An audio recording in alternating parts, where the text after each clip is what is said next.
Welcome back to our show. Myself and Rob Green. What a big game. What a good game to look forward to tonight. Man United against Wolves. Wolves very impressive in their draw, weren't they, against Spurs? But United going pretty well as well, Rob, at the moment. They'll be pretty pleased with their form. Yeah, they'll be looking forward to the game. I think they'll be looking at it and saying, it's a real opportunity here. You know, you're looking at everyone else falter, and we were just talking about it then, you know, people faltering left, right and centre, even Liverpool at the top, Manchester City sort of finding the straps, but not really firing yet. They'll be looking at go, wow. Well, what's been the catalyst, you think, for the change at United?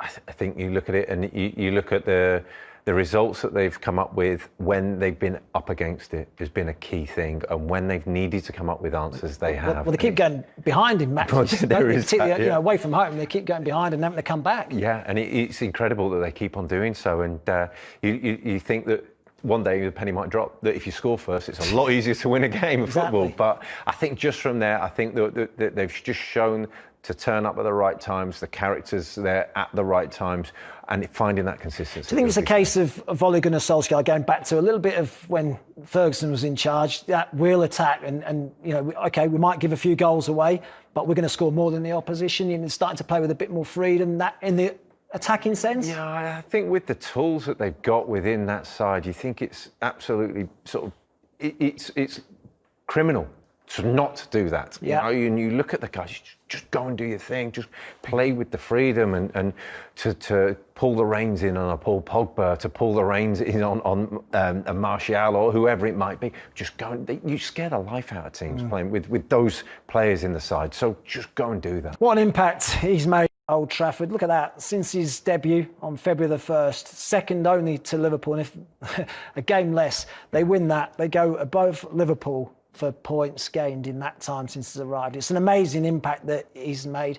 Can you remember a time, Rob, when one player has changed the fortunes of a side as much as Bruno has since arriving at United? The first one that's come to mind, Eric Cantona.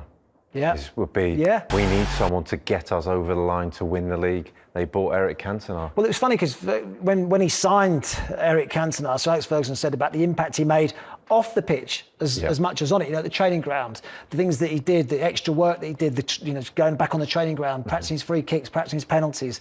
And Bruno Fernandes strikes you as that type of person as well, doesn't he? He's changed the whole mood of the club, hasn't he? Ever since he came in, and the only criticism you would have was, what took you so long? Yeah. You knew he was there as a player. What took you so long to buy him? And why did other big clubs perhaps ignore him? This is the question that I'm begging, because he was on everybody's radar. Everybody knew who he was. He was much talked about for a long time.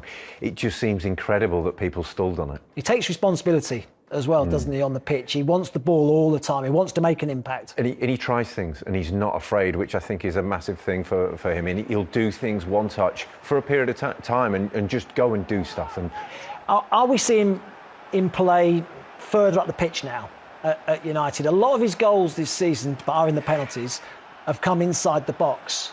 Last season, they came outside the box. I think he goes and gets the ball. I think he goes to try and dictate play. And last season, when they were in a bad place, he'd have to go and get the ball off the full-back, and he'd have to then try and be creator from further back up the pitch. Now, because they're in a better run of form, because they're playing more progressive football, he can take those chances. Yeah, he's definitely, I think, playing slightly high. The way United have played, rather than a 4-3-3, seems to be more of a 4-2-3-1. He's in that number 10 position. He's given the freedom. He can roam about the pitch, go pretty much where he wants. And actually, the way United play as well, whether it's Cavani or Martial up top, they like to drop, and there is space then in behind for Fernandes to run into. Yeah, I spoke to the Leeds players playing in that game against Manchester United, and they just said we just couldn't get close to him. To Bruno. To Bruno Fernandes. Well, he said he was impossible to mark. These are his 10 goals this season. 4 of them have come from the penalty spot. That helps. That helps. But 6 of them inside the box. Last year he only scored 1 inside the box, and excluding penalties, of course. And all these goals came from outside. Yeah, well, that paints a picture, doesn't it? And I think it just goes to show that, you know, when they were getting the opportunities to attack Manchester United last season, they were slow, pedestrian, not so sure of themselves. And now, since he's come in, now he's started dictating. He can really get the ball rolling and get things ticking that bit quicker. Yeah. Would he have a preference about who he plays with up top? Would he prefer, do you think, Cavani or Martial? Does it matter to him? For me, I think the whole team would prefer Cavani. I think just as that spearhead, just as that, with that know-how, and also it's not so much what they do on the ball, it's what they do off it. He takes the responsibility of pulling the defenders away and giving him that space. Cavani will say, right, I'll take care of the centre-halves. You worry about finding the pockets of space. Martial can't do that so much. No, interesting. Right, let's go upstairs. Leroy Rossini's upstairs. Of course, as always. Any questions, Leroy? We certainly have. Surab Verma says, really crucial game for United tonight. We win this and we show the world that we're not just pretenders, but are we really title contenders? Great question. Are United title contenders? It is a really good question. I still think probably a little bit short. I think they give up too many goals, personally. But when you've got someone like Bruno Fernandes, and if he stays fit, I think that's crucial. If Bruno Fernandes stays fit, they have a chance. Yeah, they just have lapses, don't they, in games? And you just see it across the side that they just go very sloppy for just a fraction of a second, and that costs them at times. And I think you put them over the course of a season, how many times can you come back from behind? That sort of thing. Those are the things that build up over a season. There's a real depth to United's squad, Leroy, isn't there now? There certainly is, and there I mean, the quality's starting to come out, but Ollie seems to be getting the selection right at the right time. I just got this one from Mr. Go. He says, do you think if Man United can sign a centre-back in January that we will win the league? What do you think, Rob? Well, it goes with the defensive side of things, and they've always been crying out for a centre back. Lindelof has been the player of choice at the moment to play alongside Maguire. Question marks have always been there about him. They spent 80 million on one. Do they need to go and spend another 80 million on another? The problem is, in terms of the market, I think there's more than one club looking for a centre-back. You know, Liverpool probably looking for one themselves. You know, I know they say they're not going to go in and do any business, Leroy, but, you know, Liverpool, I'm sure, would like to bring an addition in that position.